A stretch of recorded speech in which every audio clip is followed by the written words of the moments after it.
देखिए आप ये क्या है, नेत्र है, ठीक है, मानव नेत्र। Yes sir. अब मानव नेत्र में ये कुछ पार्ट्स दिए गए हैं, उनका हम अध्ययन करेंगे।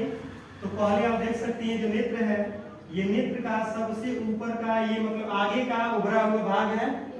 इस उभरे हुए भाग को हम क्या कहते हैं, कार्निया कहते हैं, ठीक है। Yes sir. और कार्निया के पीछे, कार्निया के पीछे का जो भाग होता है वो रंगीन अपारदर्शी झिल्ली होती है। उसको हम क्या कहते हैं, आइरिस कहते हैं। क्या कहते हैं, आइरिस कहते हैं।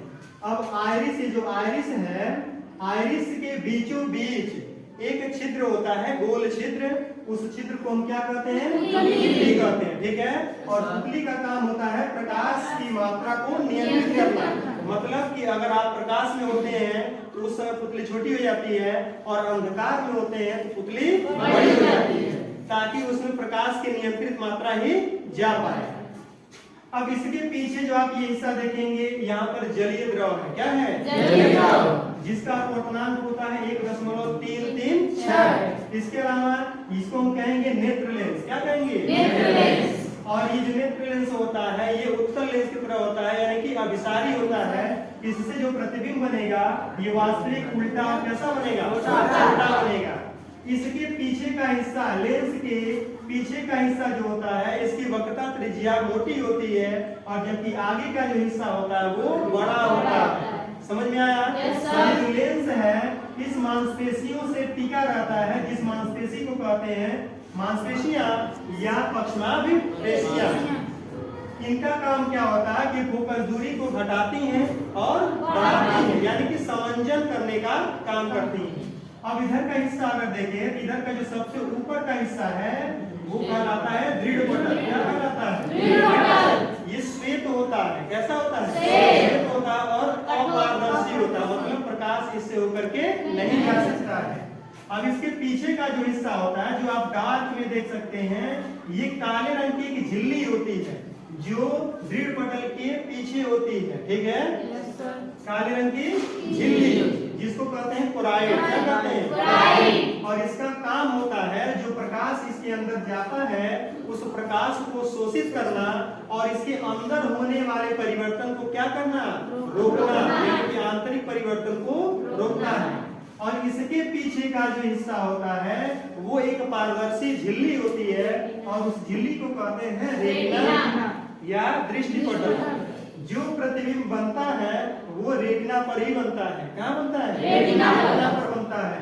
और रेटिना के बीचों बीच, मतलब ये जो भाग होता है इसके बीचों बीच एक पीला भाग होता है जिसको कहा जाता है पीत बिंदु, ठीक है। पीत बिंदु पर जो प्रतिबिंब बनता है वो सबसे स्पष्ट दिखाई देता है। अब यहाँ अगर हम बात करें, जहाँ से प्रकाश जो है मतलब प्रकाश सिराएं इसको भेद करके अंदर मस्तिष्क तक जाती हैं, वहां पर प्रकाश का कोई प्रभाव नहीं पड़ता है। और यहाँ पर अगर प्रतिबिंब बनता है तो हमको दिखाई नहीं देता है। इस भाग को हम कहते हैं अंध बिंदु। और इस वाक्य को हम बताएं, इस भाग को, इसको हम कहते हैं प्रकाश सिरा या प्रकाशित तंत्रिकाएं। ये सीधे मस्तिष्क से जुड़ी होती हैं और इनका काम क्या होता है, सूचना देना। किसको, मस्तिष्क को, कि यहाँ पर जो प्रतिबिंब बनता है रेटिना पर, ठीक है, वो उल्टा बनता है। कैसा बनता है, उल्टा।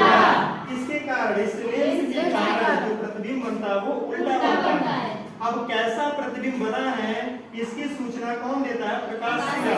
वो ये बताता है कि प्रतिबिंब का रूप, रंग, आकार कैसा है। उसके बाद मस्तिष्क अपने अनुभव के आधार पर उस प्रतिबिंब को क्या करता है, सीधा कर देता है, ठीक है।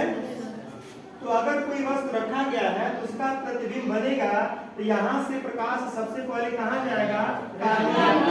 कहाँ जाएगा, कार्निया पर। कार्निया से होकर के अंदर जाएगा, और अंदर जाने के बाद ये इस द्रव से होकर के गुजरेगा, इसका अपवर्तन होगा, फिर लेंस से, फिर कांचाप द्रव से होता हुआ कहाँ जाएगा, तो इसका प्रतिबिंब बनेगा, ठीक है। Yes sir.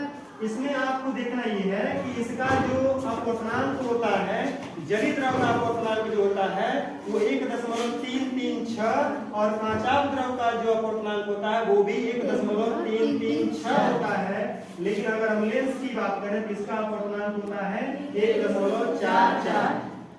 समझ में आया? Yes sir.